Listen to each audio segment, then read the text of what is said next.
मेरा नाम सानिया है और मैं बीएससी फर्स्ट ईयर की स्टूडेंट हूँ। मेरे बड़े भाई समीर की उम्र 22 साल है और वह भी मेरे साथ ही कॉलेज में पढ़ता है।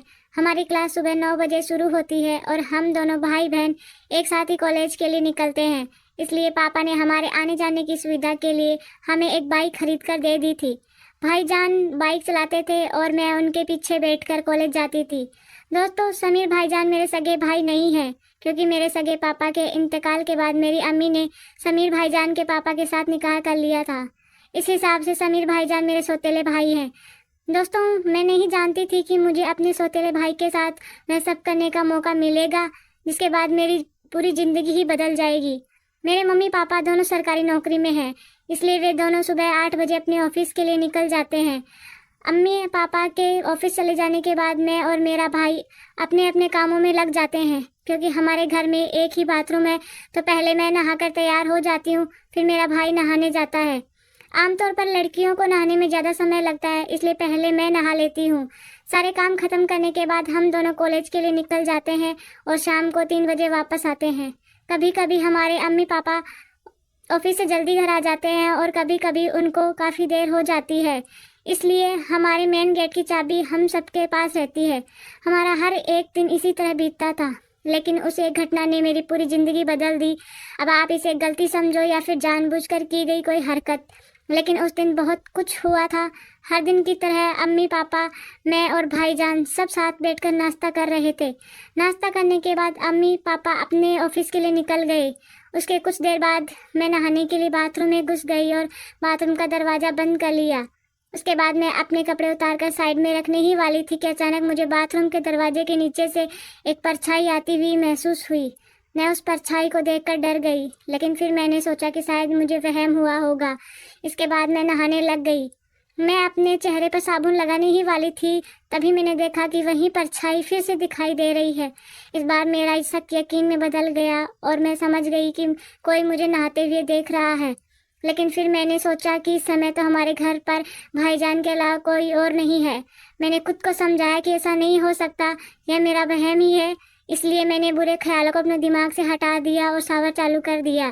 थोड़ी देर के बाद मैं नहाकर बाहर आई तो अपने कमरे में कपड़े पहनने लगी। सारे कपड़े पहनने के बाद मैं जैसे ही अपने जूते पहनने के लिए झुकी तो मैंने देखा कि भाईजान मेरे बेड के नीचे छुपे हुए हैं। मैं डर गई। मैंने उनसे पूछा कि आप मेरे बेड के नीचे क्या कर रहे हो। वह भी मुझे देखकर बुरी तरह से घबरा गए थे। वह हड़बड़ाकर बोले कि मेरी शर्ट का बटन टूटकर गिर गया था, मैं उसे ही ढूंढ रहा था। मुझे उनकी बात पर भरोसा नहीं हुआ, क्योंकि उनकी शक्ल पर साफ दिख रहा था कि वह झूठ बोल रहे हैं। मैं उन पर शक नहीं करना चाहती थी, लेकिन उनके इस रवैये से मुझे उन पर थोड़ा थोड़ा शक होने लगा था। कुछ देर बाद भाईजान भी नहा धोकर तैयार हो गए और मुझे कॉलेज के लिए बुलाने लगे। फिर हम दोनों दरवाज़ा बंद करके कॉलेज के लिए निकल गए। आमतौर पर हर दिन मैं बाइक पर भाईजान के पीछे बैठती हूँ और अपना बैग उनके और मेरे बीच में रख लेती हूँ, लेकिन उस दिन मैंने ऐसा नहीं किया। मैं उस दिन एक अलग ही दुनिया में खोई हुई थी। मुझे भरोसा ही नहीं हो रहा था कि मेरे भाईजान मुझे नहाते हुए देख रहे थे। अगली सुबह जब मैं उठी तो मैंने सोचा कि आज मैं पता करके रहूँगी कि उस परछाई के पीछे का क्या राज है। बहुत सोचने के बाद मेरे मन में एक ख्याल आया। अम्मी पापा के ऑफिस चले जाने के बाद मैंने अपने मोबाइल में वीडियो रिकॉर्डिंग चालू की और उसे बाथरूम के बाहर ऐसी जगह लगा दिया जहां से बाथरूम का दरवाज़ा साफ साफ दिख रहा था। फ़ोन वहाँ रखकर मैं बाथरूम में नहाने के लिए चली गई और दरवाज़ा अंदर से बंद कर लिया। थोड़ी देर नहाने के बाद मैंने देखा कि आज फिर से वही परछाई दिखाई दे रही थी। यह देखकर मैं बहुत खुश हो गई थी, क्योंकि जो भी मुझे रोज़ नहाते हुए देखता था उसकी रिकॉर्डिंग आज मेरे फ़ोन में हो चुकी थी। थोड़ी देर बाद मैं बाथरूम से बाहर आई और अपना फ़ोन उठाकर अपने कमरे में चली गई। कमरे में पहुंचकर मैंने वीडियो देखना शुरू किया और उस वीडियो में मैंने कुछ ऐसा देखा जिसे देखकर मेरे पैरों तले ज़मीन खिसक गई। मैं सोच भी नहीं सकती थी कि मेरे भाईजान मेरे साथ ऐसा कर सकते हैं। उस वीडियो को देखने के बाद मेरा मूड बहुत ख़राब हो गया था, लेकिन थोड़ी देर बाद हम दोनों कॉलेज के लिए निकल गए। आज मैंने भाईजान को बहुत कस के पकड़ा हुआ था। तभी वह बोले, क्या हुआ सानिया, तुम्हें बाइक पर बैठने से डर लगता है क्या? मैंने उसकी बात पर गौर नहीं किया, क्योंकि उस समय मैं कुछ और ही सोच रही थी। मैं सोच रही थी कि क्या मैं ये वीडियो भाईजान को दिखाऊं या फिर नहीं दिखाऊं। उस दिन कॉलेज में भी मेरा मन नहीं लग रहा था। मेरा मन पूरे दिन इधर उधर भटकता रहा। मुझे समझ नहीं आ रहा था कि मैं अपने भाईजान को वह वीडियो कैसे दिखाऊं। रात के लगभग 10 बजे के करीब मैं बिस्तर पर लेटकर करवटें बदल रही थी। मुझे बिल्कुल नींद नहीं आ रही थी। इसलिए मैंने अपना फ़ोन उठाया और वह वीडियो फिर से देखने लगी। मैं वह वीडियो देख ही रही थी कि अचानक से मुझ में इतनी हिम्मत आई कि मैंने वो वीडियो भाईजान को सेंड कर दिया।